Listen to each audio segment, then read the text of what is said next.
আল্লাহু লা ইলাহা ইল্লা হুয়াল হাইয়ুল কাইয়্যুম।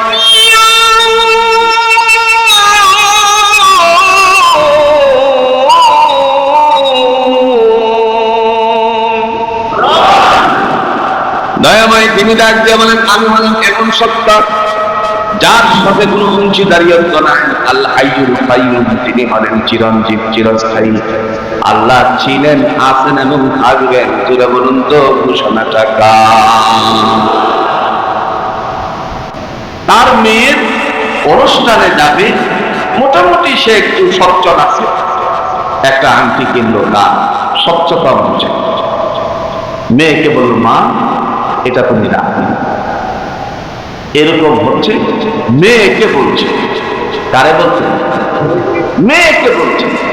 মূলত পক্ষে উজিরের মেয়েকে আংটি দেওয়া উদ্দেশ্য নয়, উদ্দেশ্য হলো মেয়ের অন্তর থেকে বিসমিল্লাহ ইরশাদ করে দেওয়া। মা এটা রাখবে। মেয়ের হাতে দেওয়ার সময় আল্লাহর বান্দি জবান খুলে দিয়ে এবার বাবার হাত থেকে নেওয়ার সময় করছে বিসমিল্লাহির রাহমানির রাহিম।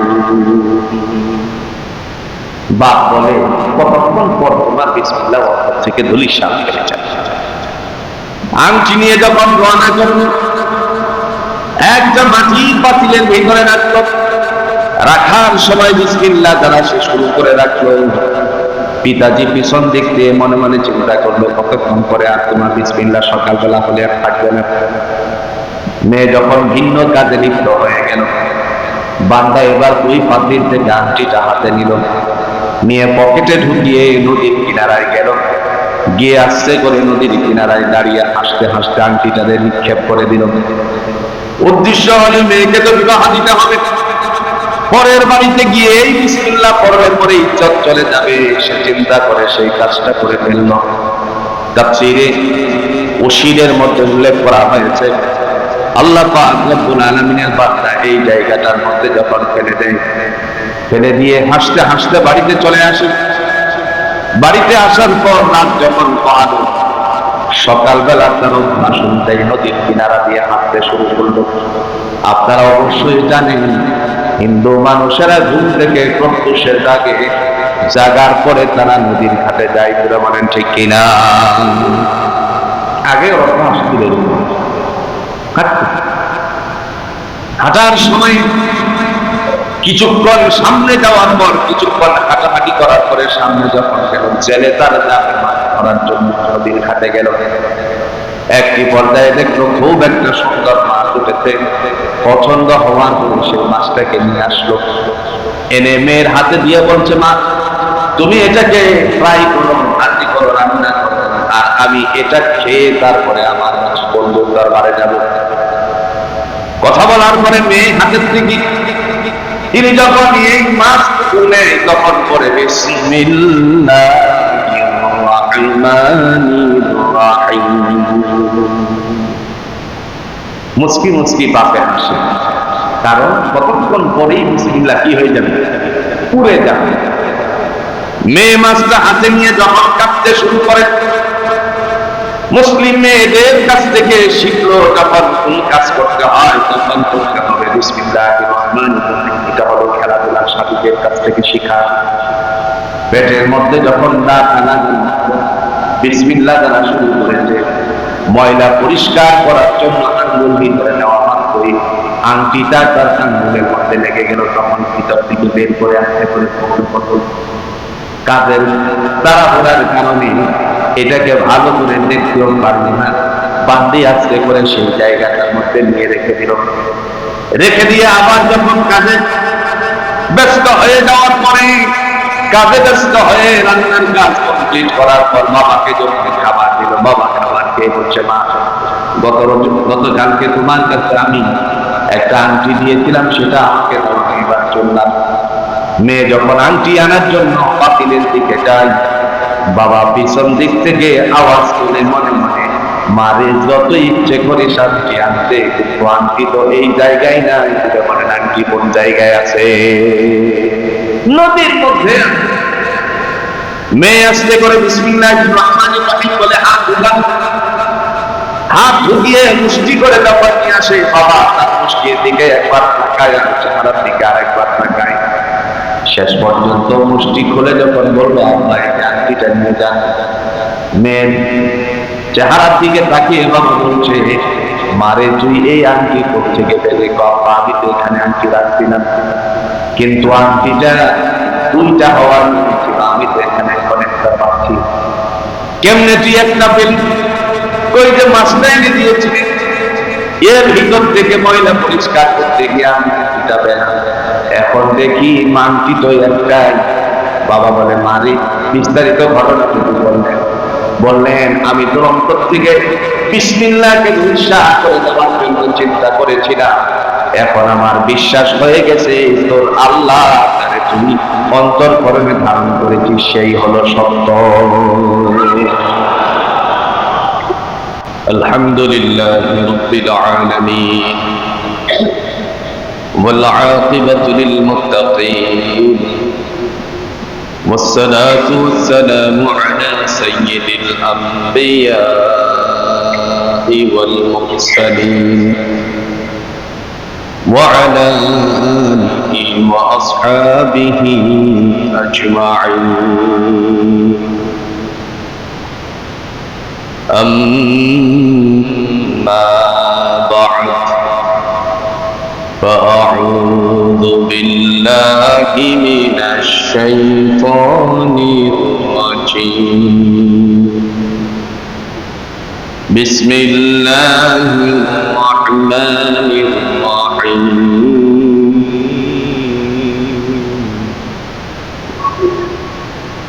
ألف لام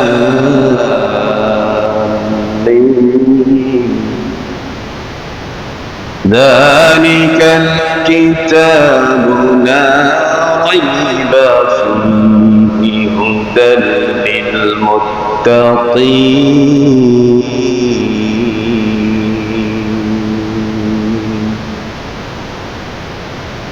قال رسول الله صلى الله عليه وسلم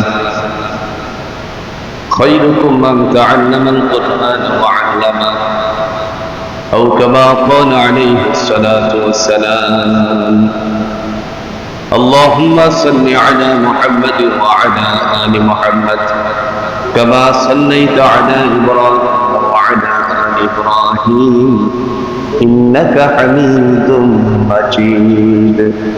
اللهم بارك على محمد وعلى آل محمد كما باركت على إبراهيم وعلى آل إبراهيم إنك حميد مجيد.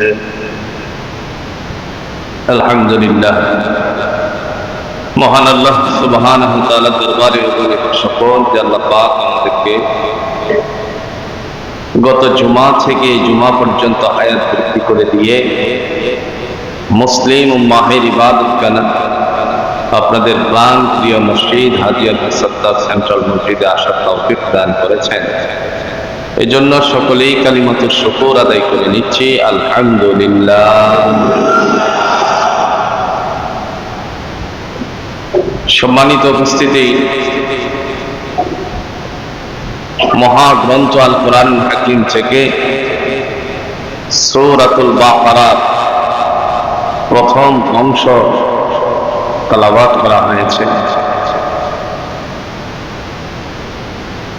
এরই অনুকূলে রাসূলুল্লাহ সাল্লাল্লাহু আলাইহি ওয়াসাল্লামের অগণিত হাদিসের টুকরাগুলো থেকে একখানা হাদিসের কথা উপস্থাপন করা হয়েছে। আল্লাহ চাহে তো আমরা এর থেকে কিছু কথা বোঝার চেষ্টা করব ইনশাআল্লাহ। বিগত জুমায় বলেছি না, মহান আল্লাহ আমাদেরকে একখানা কিতাব দিয়েছে। এই কিতাবটার নাম আমরা সবাই জানি আল কোরআন। এই কোরআনুল হাকিম, কোরআনে মজিদ মানুষের কল্যাণের জন্য তিনি অবতীর্ণ করেছেন।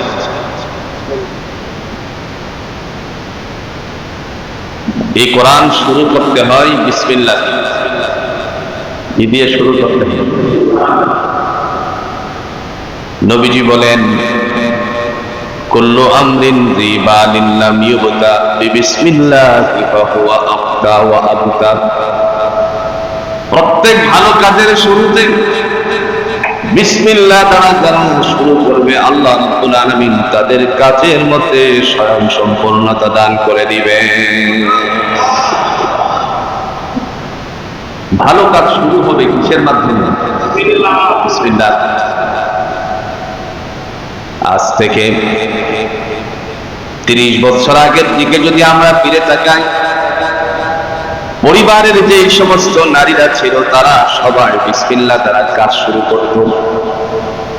ভাতের জন্য চাইল পাতিলে দেওয়ার সময় যদি মনে পড়তো কি বিসমিল্লাহ, কিন্তু আজ সেটা ভুলে গেছে মানুষের।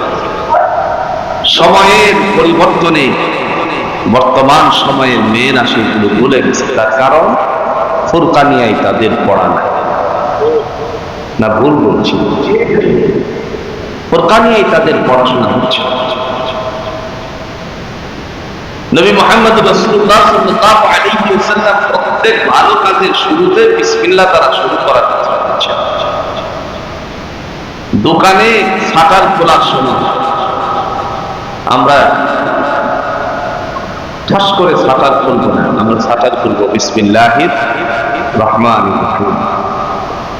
ব্যবসায়ী ব্যবসা শুরু করেছে, ক্যাশে বসে ঠাস করে দুইটা আগরবাতি জ্বালিয়েছে, এরকম আছে কিন্তু এগুলো পরিহার করতে হবে। মুসলমানদের রীতিনীতির ভিতরে এগুলো নয়। আপনারা বলতে পারেন সুগন্ধি ছড়ানো তো একটা বিধান আছে। সুগন্ধি, হ্যাঁ, সুগন্ধি ছড়ানোর বিধান আছে। আপনি সেই সুগন্ধিটাকে ওইভাবে না করে স্প্রের মাধ্যমে করেন, কিংবা আপনি আগর গাছের যে সমস্ত খাল আছে, ছাল আছে, এটা আপনি ধোঁয়া দিন, এটা হলো সুন্নাহ। সুন্নাহ খোলাফায়ে রাশিদিন, খোলাফায়ে রাশিদিনদের একটা সুন্নাহ। আর আগরবাতি এইগুলো হলো মাজারি ক্ষেত্রে। কিসের সুন্নাহ? আপনি দেখবেন মাজারে সবচেয়ে বেশি বিক্রি হয় মোমবাতি আর আগরবাতি। না ভুল বলছি? মানুষ মারা গেলে মানুষের খাটিয়ার কোণার মধ্যে আগরবাতি জ্বালিয়ে দেয়, এগুলো মাজারি থেকে আসছে। আমরা মুসলমান দেখে দেখে কাজ করব না, বুঝে বুঝে কাজ করব। কথা কোন ঠিক কিনা? দেখে দেখে কাজ করা হলো সনাতন ধর্মের কাজ, আর বুঝে বুঝে কাজ করা হলো ইসলাম ধর্মের কাজ। আল্লাহ কোরআন দিয়ে বলছেন, قُلْ هَلْ يَسْتَوِي الَّذِينَ يَعْلَمُونَ وَالَّذِينَ لَا يَعْلَمُونَ। নবী আপনি বলুন, যারা জানে আর যারা জানে না তারা কখনোই সমান হতে পারে না। আল্লাহ কোরআন দিয়ে বলছেন, জাননেওয়ালার মর্যাদা জুড়ে বলুন তো কম না বেশি? বুঝে বুঝে, জেনে জেনে, দেখে দেখে। প্রিয় ভাইয়েরা আমার, একটি ঘটনা বলি। মুসলিম মায়েদের সন্তানদের সাথে বসবাস করত এক হিন্দু পরিবারের সন্তান। মুসলমান মায়েরা যখন নিজেরা কোনো ভালো কাজ করতে যেত, তখন আল্লাহ রাব্বুল আলামিনের বান্দারা সেই জায়গাটার মধ্যে বিসমিল্লাহ দ্বারা শুরু করত। রান্না করার পাতিলে চাল দেওয়ার শুরু করত বিসমিল্লাহির রহমানির রহিম। উঠান ঝাড়ু দেওয়ার সময় করত বিসমিল্লাহির রহমানির রহিম। এইভাবে যখন মুসলিম মেয়েরা খেলাধুলা করে, সেই খেলাধুলার নাম ছিল আজ থেকে 30 বছর আগে জুলাবাতি। আপনারা বলুন তো, জুলাবাতি খেলা বাংলাদেশের বিভিন্ন অঞ্চলে হয়েছে কি হয়েছে না? এখানে যারা উপস্থিত হয়েছেন খুব কম লোকই আছে আগের সময়ে জুলাবাতি খেলে না এরকম মানুষের সংখ্যা তুলে বলেন কম কি বেশি? কম না বেশি? জুলাবাতি খেলছে বালিকণাগুলি পাতিলের ভিতরে দিয়ে রান্না করা হতো, গাছের লতা পাতাগুলো ছিঁড়ে ছিঁড়ে পাতিলে দিয়ে রান্না করা হতো তরকারি। কথা বল না কেন? মুসলিম মেয়েরা যখন রান্না করে তখন ওই যে হিন্দু পরিবারের মেয়েটা সে দেখতে শুরু করলো রান্না করা সেই চুলাবাতির হাত তুলি করাকে যখন তারা পাতিলে দেয়, মায়ের অভ্যাস অনুযায়ী পরে বিসমিল্লাহির রহমানির রহিম। যখন আল্লাহ রাব্বুল আলামিনের বান্দী মুসলিম মেয়েদের সাথে খেলাধুলা করে তখন তার অন্তরকরণে বিসমিল্লাহ ঢুকে গেল। একটি পর্যায়ে সে যখন বাড়িতে গেল, যাওয়ার পরে বাবার সাথে সামনে যত কিছু কাজ করে সে পড়ে বিসমিল্লাহির রহমানির রহিম। আমরা জানি মেয়েরা হলো বাবার কাছে অত্যন্ত প্রিয়। কথা কন না কেন? মেয়েরা বাবার কাছে প্রিয় থাকে, যার কারণে বাবা দাঁড়িয়ে এটা করলো না, মানসিক ভাবে চাপ সৃষ্টি করলো না। চিন্তা করে মেয়ে যখন বড় হয়ে যাবে তখন বুঝতে পারবে এগুলো আমাদের ধর্মের কাজ নয়, এগুলো মুসলিম ধর্মের কাজ। কিন্তু মেয়ে যত বড় হচ্ছে তার অন্তঃকরণে বিসমিল্লাহ বেশি বেশি করে ঢুকতে আছে। একটি পর্যায়ে যখন দুনিয়ার জমিনে রীতিনীতি অনুযায়ী তাকে বিবাহ দেওয়ার সময় হয়ে গেল, তখন বাবার মাথায় ঢুকে গেল মেয়েরে তো বিয়ে দিতে হবে। সে যদি অন্যের বাড়িতে গিয়েও এইভাবে বিসমিল্লাহ পড়ে তাহলে তো সেই জায়গায় আমার ইজ্জতের অনেক হানি হয়ে যাবে, কারণ এটা তো আমাদের ধর্মের না। মা মরা মেয়েটাকে খুব একটা কষ্ট দিলেন না, হঠাৎ করে পরিকল্পনা করলেন কেমনে তার অন্তর থেকে বিসমিল্লাহ ধুলিস্যাৎ করা যায়। এই চিন্তা করার জন্য আল্লাহ রাব্বুল আলামিনের বান্দির হাতে বাবা একটা আংটি উঠিয়ে দিলেন, বললেন মা এই আংটিটা তুমি রাখো, সকাল বেলায় আমাকে দিয়ে দিও, আমি আমার বন্ধুর বিবাহের অনুষ্ঠানের মধ্যে যাব, সেই জায়গাটার মধ্যে এই আংটিটাকে উপহার দিতে বলছিলেন বাদশা। অনেক সময় দেখা যায় বন্ধুত্বের দ্বার উজিরের যখন মতান্তরে লেখেন উজির ছিল তার বন্ধু, বন্ধু যখন গরিব হয়, আপনারা বলেন তো একসাথে পড়াশোনা করেছে প্রাইমারি লেভেলে, একজন সচিব হয়ে গেছে আর একজন পড়াশোনা করে নাই, কিন্তু তার বন্ধুত্ব কি ছুটে গেছে? কথা বল, ছুটে গেছে। বাংলাদেশে এমন বন্ধু পাওয়া বড় দুর্লভ। আবার এমনও দেখা যায় বন্ধু যত বড়ই হোক বাড়িতে আসলে পরে ছোট্ট সময়ের প্রাইমারি স্কুলের বন্ধুটারে খুঁজে বেড়ায়। ঠিক কিনা বলেন? যত বড় হোক সচিব হয়ে গেল খুঁজে বেড়াইতে আমার বন্ধু আব্দুল্লাহ, খবর লাগা তাকে নিয়ে তারা নিয়ে চারটা ডাল ভাবত, অথচ বন্ধু খেতে কামানে কাজ করেছে। কথা কন না? আর কত দাম্ভিক যারা ছোট্ট সময়ের বন্ধুকে ভুলে যায়, এরকম আছে কিনা? বা আমার স্কেল কোথায়, তার স্কেল কোথায়, এগুলো হচ্ছে দুনিয়ার একটা দাম্ভিকতা ছাড়া কিছুই নয়। আপনি খুঁজে বেড়াবেন আপনার বন্ধুকে। আমার বাস্তব জীবনের এরকম একটা ঘটনা আছে। ছোট্ট সময় এই ধরেন যখন ছোট ছোট মাদ্রাসায় পড়া, অনেকেই পড়াশোনা করেছে অনেকেই করে, হঠাৎ করে এই ছোট্ট লাইফের একজন আমার ক্লাসমেট, সে অটো চালাচ্ছে। অটো বলে যে এই মেশিন ইঞ্জিন দিয়ে যে চালায় তাহলে কি বলে, বটবটি, ওটা চালাচ্ছে। যেই আমারও দেখছে সাথে সাথে বটবটি সাইড করে সে এক হোটেলের ভিতরে ঢুকে গেছে। আমি তো নাচুন পারলাম। হেই যখন হোটেলে ঢুকছে আমি বললাম যে গাড়ি সাইড করে। গাড়ি সাইড করে আমি হোটেলের ভিতরে গিয়ে তার পিছন দিক দিয়ে জড়ায়, লোকেরা তাকিয়ে আছে, ভাই কি করবে এটা কি করবে?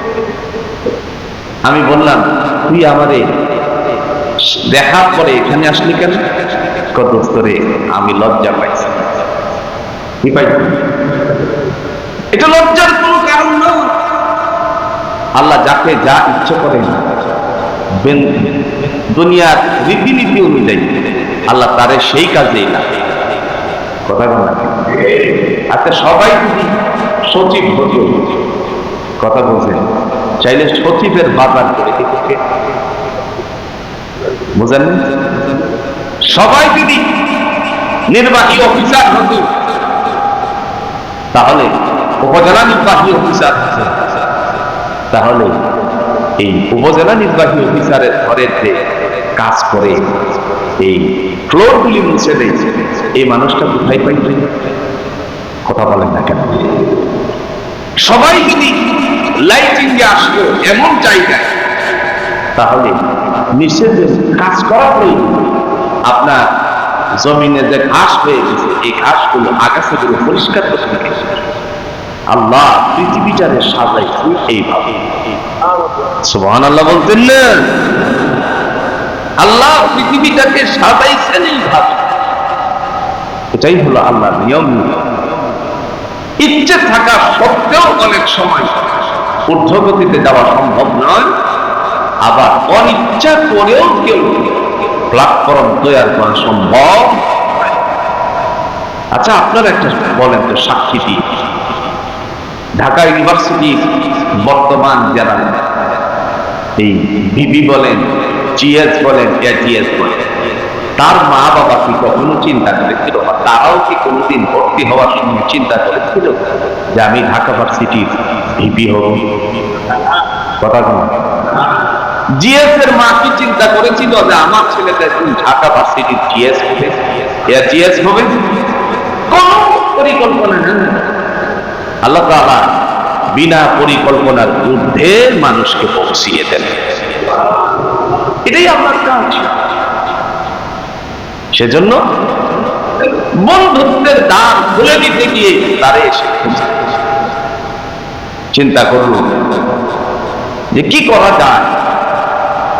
উজির হচ্ছে বন্ধু কিংবা বাদশা। একজন বাদশা হয়ে গেছে, একজন উজির। তো এমন অবস্থায় তার মেয়ের অনুষ্ঠানে যাবে, মোটামুটি সে একটু সচ্ছল আছে, একটা আংটি কিনলো, তার স্বচ্ছতা অনুযায়ী মেয়েকে বলল, মা এটা তুমি রাখবে। এরকম হচ্ছে, মেয়েকে বলছে। কারে বলছে? মেয়েকে বলছে। মূলত হচ্ছে উজিরের মেয়েকে আংটি দেওয়া উদ্দেশ্য নয়, উদ্দেশ্য হলো মেয়ের অন্তর থেকে বিসমিল্লাহ বলে ইরশাদ করে দেওয়া। মা এটা রাখবে। মেয়ের হাতে দেওয়ার সময় আল্লাহর বান্দী জবান খুলে দিয়ে এবার বাবার হাত থেকে নেওয়ার সময় করছে বিসমিল্লাহির রহমানির রহিম। বাপ বলে, কতক্ষণ পর তোমার বিসমিল্লাহ অন্তর থেকে ধুলিসাৎ ফেলে যায়। আংটি নিয়ে যখন রওনা করলো, একটা মাটির পাতিলের ভিতরে রাখলো। রাখার সময় বিসমিল্লাহ দ্বারা সে শুরু করে রাখলো।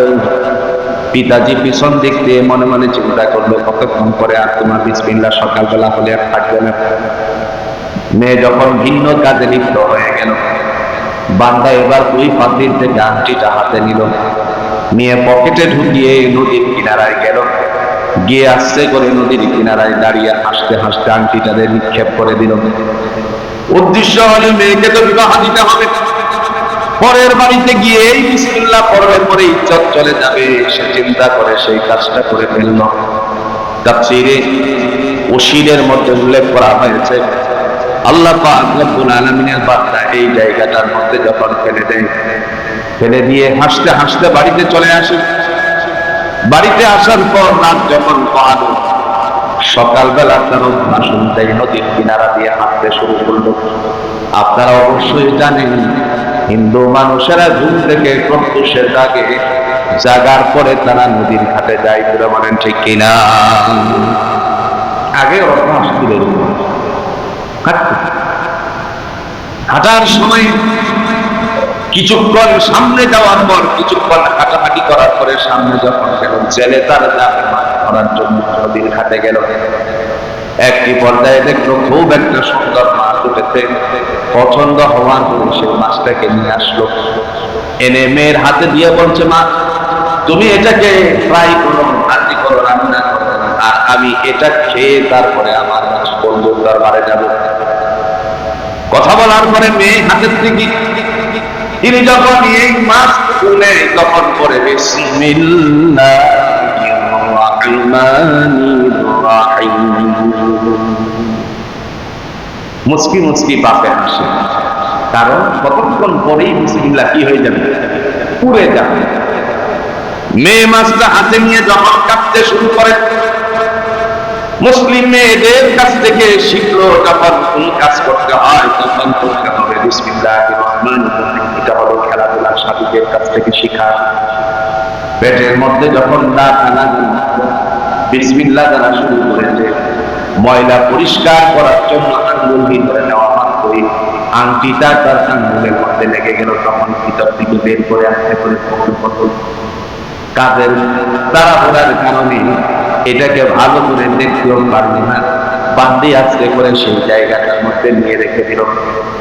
রেখে দিয়ে আবার যখন কাজে ব্যস্ত হয়ে যাওয়ার পরে, কাজে ব্যস্ত হয়ে রান্নার কাজ কমপ্লিট করার পর বাবাকে যখন খাবার দিল, বাবা খাবার খেয়ে বলছে, মা গতকালকে তোমার কাছে আমি একটা আংটি দিয়েছিলাম, সেটা আমাকে এবার চললাম। মেয়ে যখন আংটি আনার জন্য পাতিলের দিকে যায়, বাবা পিছন দিক থেকে আওয়াজ তুলে মনে মনে, মারে যত ইচ্ছে করে শান্তি আনতে, কিন্তু আংটি তো এই জায়গায় নাই। বলেন আংটি কোন জায়গায় আছে? নদীর মধ্যে। মেয়ে আসতে করে বিসমিল্লাহির রাহমানির রাহিম বলে হাত ঢুকিয়ে মুষ্টি করে ব্যাপার নিয়ে আসে। বাবা তার মুষ্টির দিকে একবার তাকায় আর চেহারার দিকে আরেকবার তাকায়।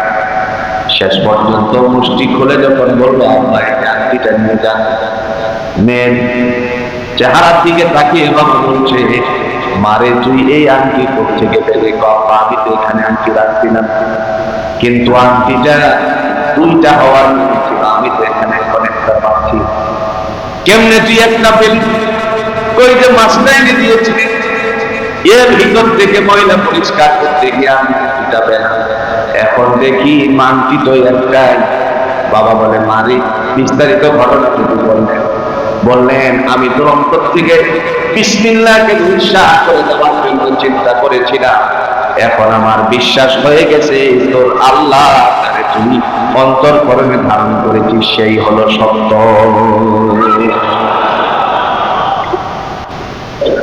প্রিয় ভাইয়ের আমার, আমাদের আল্লাহ সত্য মিথ্যা। কোরআন যখন আমরা ব্যস্ত জীবনে পড়ি, ব্যস্ত জীবনের কোরআন পড়তে গিয়ে মানুষেরা সবচাইতে বেশি নামাজের মধ্যে ছোট্ট সূরা তালাশ করে কি করে না? চিন্তা করে দোকান খোলা আছে, ছোট সূরাটা দিয়ে নামাজটা পড়ে তারপরে চলে যায়। তখন বান্দা বান্দি সবাই এমন অবস্থায় কাজের কারণে সে চিন্তা করে ছোট্ট সূরা কি আছে। এর মধ্যে একটা ছোট্ট সূরার নাম হলো সূরাতুল ইখলাস। নাম কি? আমরা পড়ি কুল হুয়াল্লাহু আহাদ আল্লাহুস সামাদ লাম ইয়ালিদ ওয়া লাম ইউলাদ ওয়া লাম ইয়াকুল লাহু কুফুয়ান আহাদ। যদিও ছোট্ট সূরা, কিন্তু তার ফজিলত অনেক বেশি আছে। সুবহানাল্লাহ। কথাটা মনে পড়ে গেল, হাজি হজ করতে গিয়ে, উমরা করতে গিয়ে একটা মসজিদে যায়, দুই মসজিদে 2 রাকাত নামাজ পড়তে যায়। একটার মসজিদের নাম হলো মসজিদুল কুবা। কোন মসজিদ? কুবা মসজিদ। কুবা মসজিদের রাসূলুল্লাহর সময়ে একজন ইমাম ছিল। নবী মসজিদের নবী ইমাম, আর কুবা মসজিদে নামাজ পড়ায় আরেকজন। কিন্তু রাসূলুল্লাহ সাহাবী নামাজ পড়ে সালাত আদায় করানোর পরে নবীজির কাছে চলে গেল। একদিন আল্লাহ রাসূলের কাছে অন্যান্য সাহাবীরা নালিশ পেশ করতে, ইয়া রাসূলুল্লাহ, আমাদের যে ইমাম আছে এই ইমাম খালি এক সূরা সূরাতুল ইখলাস দিয়ে নামাজ পড়ায়। কথা বলছেন? অভিযুক্ত গ্রান্ট নাকি না? এক সূরা দিয়ে নামাজ পড়া, কারণটা কি? সাহাবী বললেন, ইয়া রাসূলুল্লাহ, আমি সূরাতুল ইখলাসকে অত্যন্ত ভালোবাসি, সূরাতুল ইখলাসকে আমি মহব্বত করি, আমার অন্তর কোরআনে ধারণ করেছি। রাসূল মুস্কি হাসি দিয়া বললেন, ও কুবা মসজিদের মুক্তাদিগণ, আমার সাহাবীরা শুনো, তারে সূরাতুল ইখলাস দিয়ে নামাজ আদায় করতে দাও।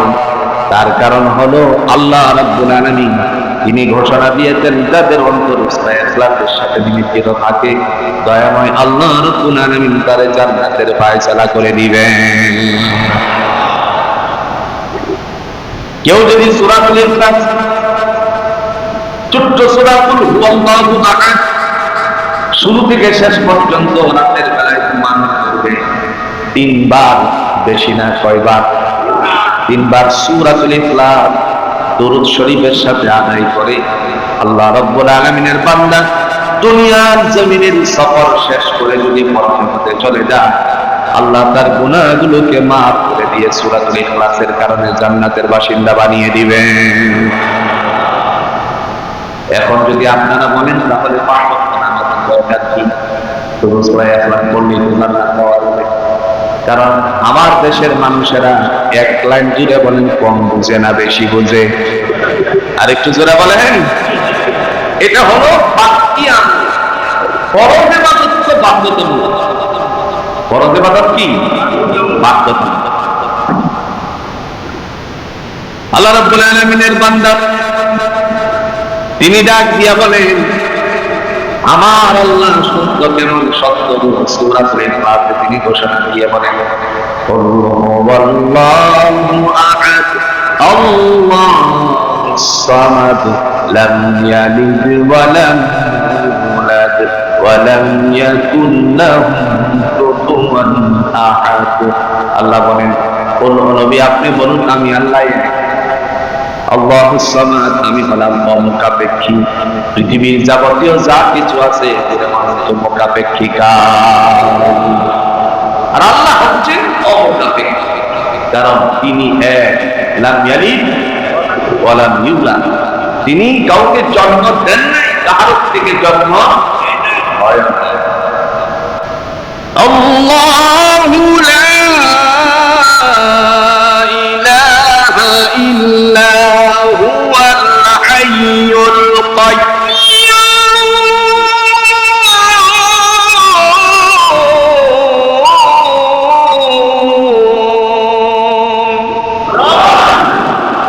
দয়াময় তিনি ডাক দিয়ে বলেন, আমি হলাম এমন সত্তা যার সাথে কোনো অংশীদারিত্ব নাই। আল হাইয়ুল কাইয়্যুম, তিনি হলেন চিরঞ্জীব, চিরস্থায়ী। আল্লাহ ছিলেন, আছেন এবং থাকবেন। জোরে বলুন তো ঘোষণাটা কার? আল্লাহ রাব্বুল আলামিন তিনি বলেন, লাম ইয়ালিদ ওয়া লাম ইউলাদ, আমি কাউকে জন্ম দেই নাই, কারো থেকে জন্ম হয় নাই। তাফসীরে তাবারী আবু জাফর ইবনে জারীর রাহমাতুল্লাহ আলাইহি লেখেন, এই আয়াত কারিমার ব্যাখ্যা লিখতে গিয়ে তিনি লেখেন, একজন ইহুদি আল্লাহর বান্দা তার দেবতারে ডাকছিল। একদিন, 2 দিন, 3 দিন নয়, 1 মাস নয়, 2 মাস নয়, 10 মাস নয়, একাধারে 40 বছর পর্যন্ত সে তার দেবতারে ডাকে। শেষ রাতটা পোহালেই 40 বছর হয়ে যাবে। আপনারা বলুন তো, সাধনাকারীরা, সাধকেরা জমিনের মধ্যে আছে কিনা? এক ধরনের সাধক দেখবেন এরাও সাধনা, এক ধরনের সাধক দেখবি বিভিন্ন মাজার সূর্যের দিকে তাকায়, আর আপনি 2 মিনিট তাকাতে পারবেন না, কথা বলেন। অথচ এই বড় চোখে তাকায় আছে। এটা আমার জীবনের বাস্তব ঘটনা। গুলিস্তান মাজার মসজিদে নামাজ পড়ায় কিশোরগঞ্জের সবচেয়ে আলোচিত একজন মানুষ ছিলেন মরহুম আব্দুর রহমান জানি সাহেব রহমাতুল্লাহ আলাইহি। হয়তো মনে অনেক মুরব্বীরা চিনতেও পারে। ওনার দ্বিতীয় ছেলে আব্দুল কাইয়ুম জান। আমি যখন গুলিস্তানে গেলাম, যাওয়ার পরে দেখলাম আমি একজন সাধক উপরের দিকে তাকায় রয়েছে, কিন্তু আমি জানতাম না এই যে আমার এলাকার মানুষ। কথা বলেন নাকি?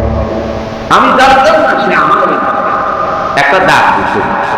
এটা অনেক আগের ঘটনা, আপনার 90 দশকের ঘটনা। এরকম করে একটা ডাক দিচ্ছে, ডাক দেওয়ার পরে ডাকের ভিতরে দাঁড়ায় উপরের দিকে তাকায়। তো ঢাকার মানুষ তো আগের মানুষ এতটা চতুর ছিল না, সহজ সরল মনের মানুষ ছিল। সূর্যের দিকে তাকায় বলতেছে, হে আল্লাহ, আমি তোর গোলাম, তুই আমার নি। কথা তো ঠিক আছে না? কথা ভুল আছে? মানুষেরা একসাথে জল করতেছে, ওদের অনেকের মনে অনেক চাওয়া, তুই তার চাওয়া পূরণ করবি। তো আমার কাছে তারা আসলো কেন? দেখছেন সিটারের কত ধরনের সিটারি, কথা বুঝছেন? তো তখন দেখলাম যে দাগের ভিতরে 5 টাকা নোট, 2 টাকা নোট, 1 টাকা নোট, এটাই তো বড় টাকা ভিতরে ফেলবে। তো হঠাৎ করে সে বলতেছে, হে মালিক, ওরা এই জায়গায় পয়সা দিচ্ছে কেন? তুই তো পয়সা খাস। কথা বলছি, আসলে তো কথা ঠিক। আল্লাহ কি পয়সা খায়?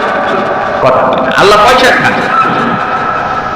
যেহেতু পয়সা দিচ্ছে, পয়সা দিচ্ছে, আরো পকেটের থেকে দেওয়া শুরু করছে। টেকনিক কথা আছে কিন্তু কি সাধনা। তো শেষ পর্যন্ত ঘুরে ঘুরে ঘুরে ঘুরে একজনের কাছে আসতে, হঠাৎ করে সে আমাদের যখন দেখল, কাছে এসে বলতেছে, বাবা, কি বলছে? মানে আমাদের বাড়িতে তাদের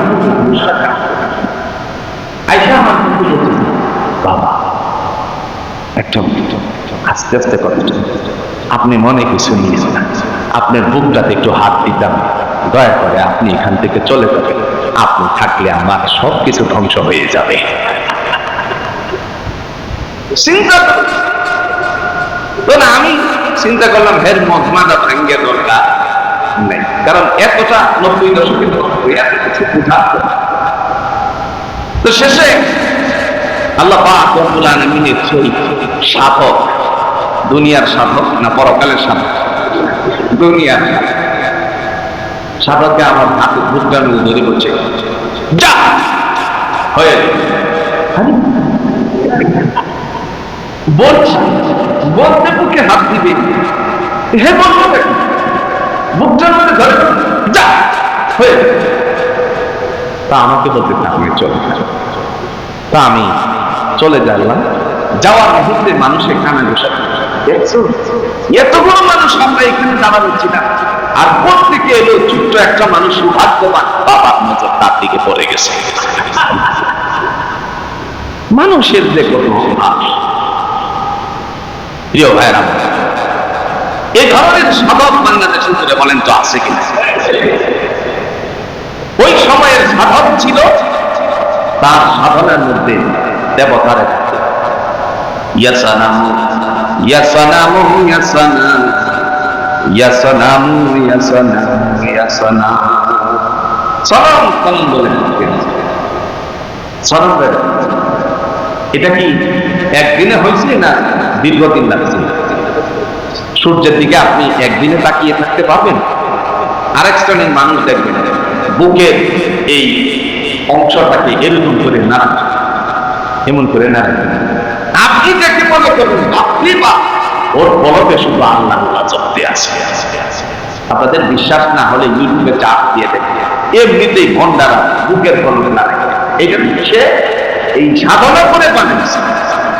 আর আপনি সব চেষ্টা করবেন, হ্যাঁ শুধু দিয়েছে নয়, কোনো কাজ হবে না। কিন্তু আপনি যদি চেষ্টা করতে থাকেন, করতে থাকেন, দীর্ঘ সময়, দীর্ঘদিন পর্যন্ত আপনারও তো হবে। কথা বুঝতেছেন? তো সনম দেখাচ্ছে, সনম কোনো উত্তর নেই।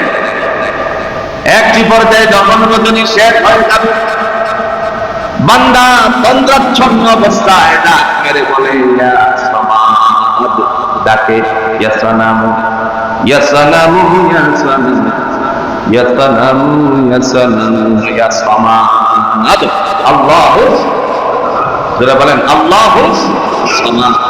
যেই ডাক মারবে আল্লাহ বলেন, লাব্বাইকা ইয়া আবদি, বান্দারে কেন ডাকলে? আমি তোর ডাকে সাড়া দেওয়ার জন্য প্রস্তুত আছি। ঘুম ভেঙে গেল, ডানে পিছনে বামে সামনে সকল পাহাড়ের দিকে তাকালো, যেই জায়গাটার মধ্যে বসে বসে সালাম সালাম ডাকছিল, আজও পর্যন্ত তায়েফের জমিনে যেতে এই সনম জায়গাটা আজও পর্যন্ত ছোট্ট একটা ঘর সেখানে আছে, আমি সেই জায়গায় গেছি। বান্দা বলার উদ্দেশ্য হল এই সনম ডাকে উত্তর পেল না, তন্দ্রাচ্ছন্ন হয়ে হঠাৎ করে যখন ইয়া সামাদ বলে ডাক দিল, আল্লাহ পাক রব্বুল আলামিন তার ডাকে সাড়া দিল। মুহূর্তের মধ্যে ঘুম ভেঙে যাওয়ার পরে আল্লাহ রাব্বুল আলামিনের বান্দা সেখান থেকে উঠে দৌড় মারল। এই অবস্থায় তিনি যখন জায়গার মধ্যে গেল, মতান্তরে বর্ণনা আসছে আল্লাহর বান্দা কালিমুল্লাহ তিনি যখন আল্লাহর ঘরের দিকে আসছিলেন, মুহূর্তের মধ্যে সেই মানুষ গিয়ে বলল, আপনি তো বনি ইসরাইলের নবী, দয়া করে আমাকে একটা উত্তর দিয়ে বলেন তো, যদি সঠিক দিতে পারেন তাহলে আপনার সাথী হতে চাবো। তিনি বললেন, কি উত্তর দিতে হবে বলো? বলল, আমি সালাম সালাম বলে 24 বছরের শেষ রজনীর পূর্ণ মুহূর্ত পর্যন্ত ডাকলাম। ওই রজনী তো আমি অনেকবার দেখেছি, কিন্তু তন্দ্রাচ্ছন্ন হয়ে যখন ডাক মারলাম ইয়া সামাদ, তখন সাথে সাথে উত্তর আসছে লাব্বাইকা ইয়া আব্দি। কালিমুল্লাহ আপনি উত্তরটুকু কে দিয়েছে, আমার এই জবাবটা দিতে পারলে আমি আপনার কালিমা পড়ে মুসলমান হয়ে যাব।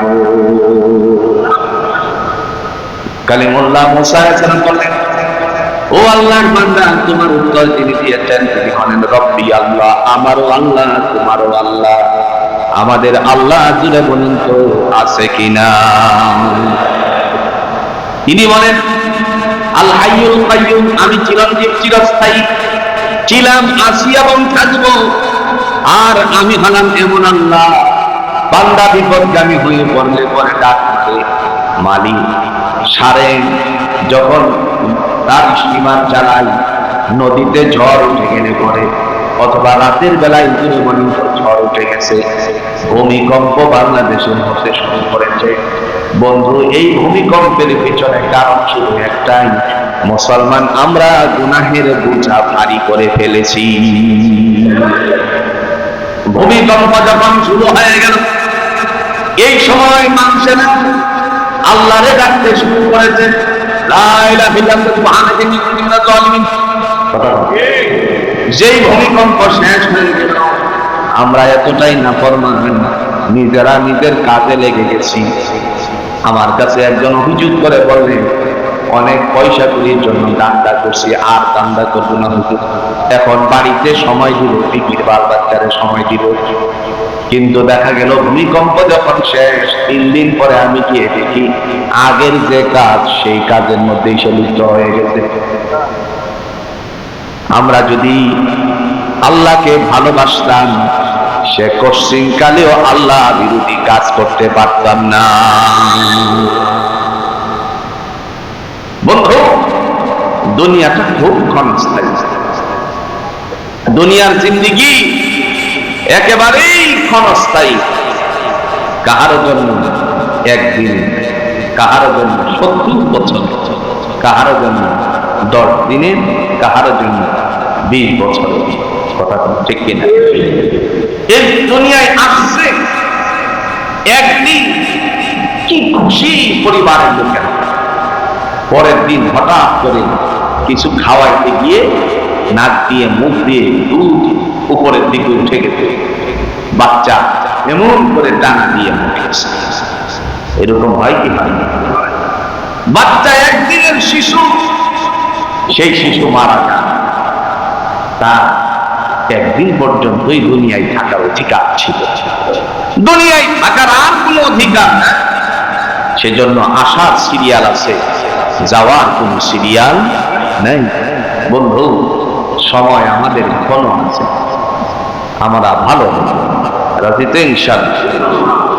কবিতার শায়েরের ভাষায় বলেন, আলা ইয়া সাকিনাল বিকসরিল মুআল্লা সাতুদফানু আন করিবিন ফিতুরাবি লাহু মালাকুন ইউনাদি কুল্লা ইয়াউমিন লিদুলিল মাউতি ওয়া দুলিল খারাবি কলিলুন আমরুনা ফি দারে দুনিয়া, কলিলুন আমরুনা ফি দারে দুনিয়া ওয়া মারজাউনা ইলা বাইতিত তুরাবি।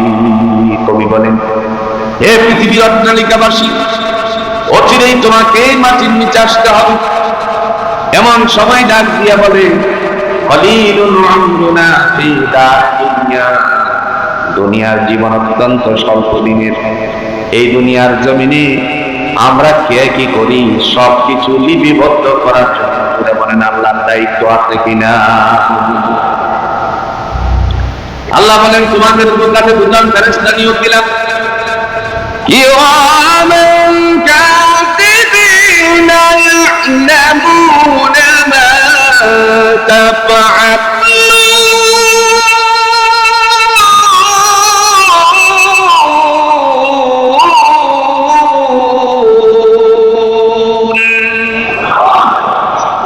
দয়াময় তিনি ডাক দিয়া বলেন, তোমাদের দোকানে দুজন সম্মানিত ফেরেশতা নিয়োগ দিয়েছি, কে কি করো আপনারা সবগুলো লিপিবদ্ধ করার জন্য।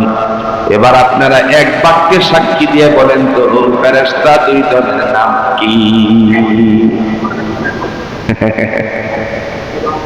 কিরামান কাতিবিন কোন ফেরেশতার নাম কিনা?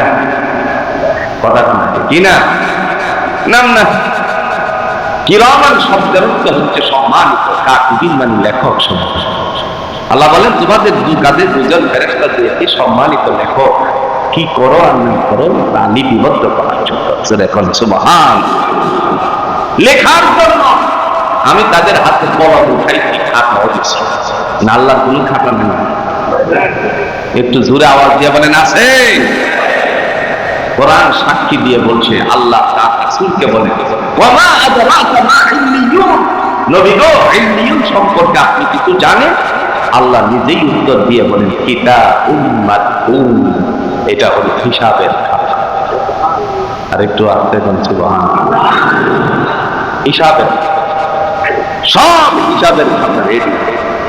সেদিন ধরা পড়ে গেলে আল্লাহ বলবেন, হালাকা আন্নি সুলতান, হে রাজত্বের মালিকেরা, তোমরা ক্ষমতা বাহাদুরি করেছ, আজকে তোমাদের ক্ষমতা কোথায়?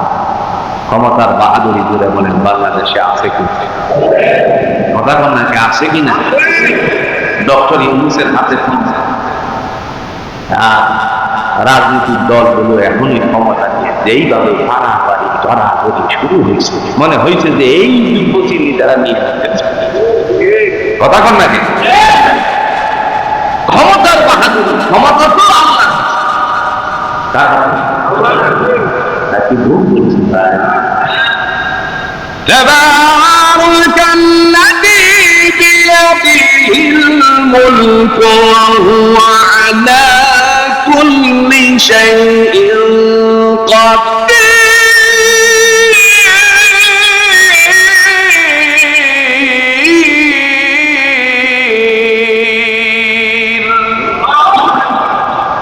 তিনি হলেন বরকতময় রব, যার হাতে ক্ষমতা।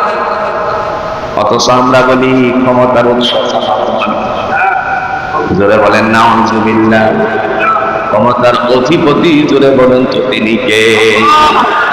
ইন্নাল্লাহা আলা কুল্লি শাইইন কাদির, সমস্ত বস্তুর উপরে ক্ষমতা হলো তার।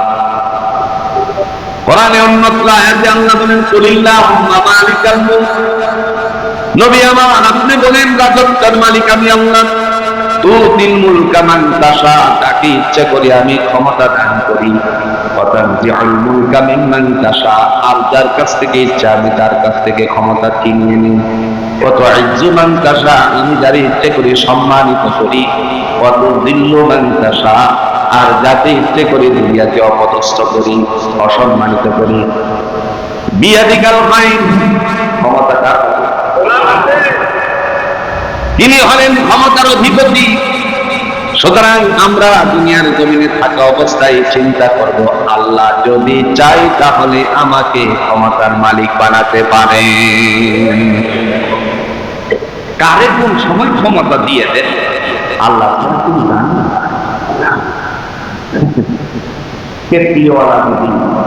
ভারতবর্ষ শাসন করতে পারে?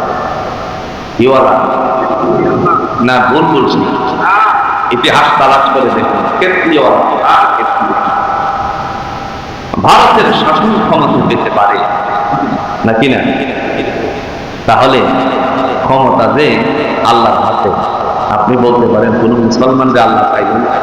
হ্যাঁ, মুসলমান যে আল্লাহ পাইছি, কিন্তু মুসলমানের যে সমস্ত গুণ থাকা দরকার, এই গুণের গুণান্বিত না হওয়ার কারণে জালেম দিয়ে আল্লাহ ওদেরকে সাহায্য করে।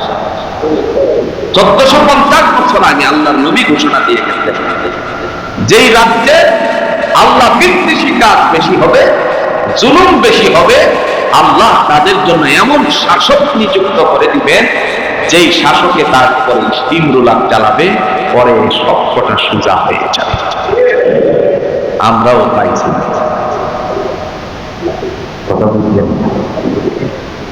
পৃথিবীবাসী ক্ষমতা আমার, কে বলছেন? তিনি বলেন ইন্নাল্লাহা আলা কুল্লি শাইইন কাদির, সমস্ত বস্তুর উপরে আমি আল্লাহর ক্ষমতা। যদি সেই ক্ষমতা ধর আল্লাহ হয়ে থাকেন, তাহলে আমরা উপরে বলুন তো মানবটা। কারণ কখন আমাদের বাতি যিনি নিভিয়ে দেন আমরা কেউ জানি না। বক্তব্য দেওয়ার জন্য মঞ্চে উঠেছে, হঠাৎ করে মঞ্চের মধ্যে তুলে ফেলে, এরকম ঘটনা পৃথিবীতে আছে কিনা? আমার দেশে একজন গান গাইতে, হাইরে মানুষ, রঙের মানুষ, রং পুরাইলে টুস, সে মঞ্চেই কিন্তু টুস হয়ে গেছে। আপনাদের জানা আছে কিনা? এটাই বলতে গিয়ে টুস টুস বলার পরে যারা দর্শনার্থী ছিল, দর্শক বৃন্দ ছিল এবং মঞ্চে যারা ছিল, মনে করছে যে সে টুসের অভিনয় করেছে, কিন্তু আসলে অভিনয় না, টুস করে দিছে কে? একটু যারা বলেন টুস করে দিছে কে? খবরদার, সময় থাকতে ভালো হবে, সময় থাকতে আল্লাহর দিকে চলবে। আল্লাহ বলেন তোমাদের জন্য আমি একটা কিতাব দিয়েছি, কিতাবটার নাম হলো আল কোরআন। নাম কি? আল কোরআন। তিনি বলেন যালিকাল কিতাব লা রাইবা ফীহি, এমন একটা কিতাব কিনা যে কিতাবটার মধ্যে বিন্দু পরিমাণ সন্দেহের অবকাশ নাই। হুদাল লিল মুত্তাকিন, পথপ্রদর্শক মুত্তাকিনদের জন্য। সুতরাং যে কিতাব আমাদের ঘরে ঘরে আছে, এই কিতাবটা পড়তে রাজি আছেন? সন্তানকে পড়াতে রাজি আছেন তো? এই কোরআনের সাথে সম্পৃক্ত হবে। আমি এই বিষয়ে কথা বলতে চেয়েছিলাম, আর যেখান থেকে শুরু করেছিলাম, কিতাব শুরু করি আমরা কিসের মাধ্যমে? বিসমিল্লাহ। বিসমিল্লাহর কথা বলতে বলতেই সময় শেষ হয়ে গেছে। বুখারী প্রণেতা আবু আব্দুল্লাহ মুহাম্মদ ইবনে ইসমাঈল রাহিমাহুল্লাহ, তিনি তার কিতাবের মধ্যে ব্যাখ্যা করেছেন। তাফসীরে বাইজাবীর প্রণেতা তিনি বিসমিল্লাহর পায়ের ব্যাখ্যা লিখতে গিয়ে কয়েক পৃষ্ঠা ব্যাখ্যা করেছেন। পা কেন হলো, নোক্তা কেন হলো, বিসমিল্লাহ দ্বারা আল্লাহ কেন শুরু করলেন, আল্লাহর উদ্দেশ্য কি, বিসমিল্লাহ দ্বারা আল্লাহ কি বোঝাতে চাইছেন, অনেক কথা তাফসীরে বাইজাবীতে লেখা আছে। আমার ভাইরা, কথা বলার উদ্দেশ্য হলো আমরা শুরু করি কার নামে? যারা বলেন কার নামে? দেখেন, এই কথাটা বলে শেষ করে দিচ্ছি। নবী মুহাম্মদ সাল্লাল্লাহু আলাইহি ওয়াসাল্লামের উপরে যেদিন জিবরাইল আমিন কোরআন নিয়ে আসছিলেন, গারে হেরায় জাবালে নূরে আসার পরে রাসূলকে এসে প্রথম যে বলছিল, আল্লাহ রাসূলকে বলেন ইকরা, নবী আপনি পড়ুন। নবীজি বললেন মা আনা বিকারি, আমি পড়ো, আমি পড়তে চাই। অথচ নবী নিজেই বলছেন আনা বুইস্তু মুআল্লিমান, পৃথিবীতে আমি শিক্ষক হিসাবে আসছি। শিক্ষক বলে পড়তে জানি না। আচ্ছা করছে, এখানে কোনো ভুল রহস্য আছে কিনা? আছে। এরপরে জিবরাইল তিনি রাসূলকে বুকের সাথে বুকটা মিশিয়ে এরকম করে তিনটা চাপ দিয়ে ছেড়ে দিলেন। পরে বলতেছেন আপনি করুন ইকরা বিসমি রাব্বিকাল্লাযী খালাক, আপনি পড়ুন ওই প্রতিপালকের নামে যিনি আপনাকে সৃষ্টি করেছেন। বিসমিল্লাহ দ্বারা যে শুরু করলেন, বিসমি রাব্বিকাল্লাযী খারাপ, আপনার বলুন ওই প্রতিপালকের নামে রাসূল এবার পড়তে শুরু করছে। তার কারণ আল্লাহর নামে শুরু, এই কথাটা উল্লেখ আছে। যিনি সৃষ্টি করেছেন স্রষ্টার গুণবাচক বিষয়গুলো তার মধ্যে গুপ্তভাবে নিহিত আছে, বিদায় রাসূল পড়তে শুরু করছেন। এই জন্য পৃথিবীর সকল মুসলিমদের করণীয় হলো ভালো কাজ যখন শুরু করবে তখন সে বিসমিল্লাহ দ্বারা শুরু করবে। পারবো তো ইনশাআল্লাহ? আপনার ঘরেও তালিমটা দিতে হবে। আজকের আলোচনা শুধু এখান থেকে শুনে যাওয়া নয়, আজকের আলোচনা ঘরে শোনার জন্য। প্রত্যেক ভালো কাজে শুরুতে বিসমিল্লাহ দ্বারা শুরু করুন। আপনি পরীক্ষা দিচ্ছেন, এক্সামিনার আপনার খাতা দেখবেন, আপনি পরীক্ষা দিচ্ছেন, এই সময় আপনি কলম চালানো শুরুতে বিসমিল্লাহ দ্বারা শুরু করবেন।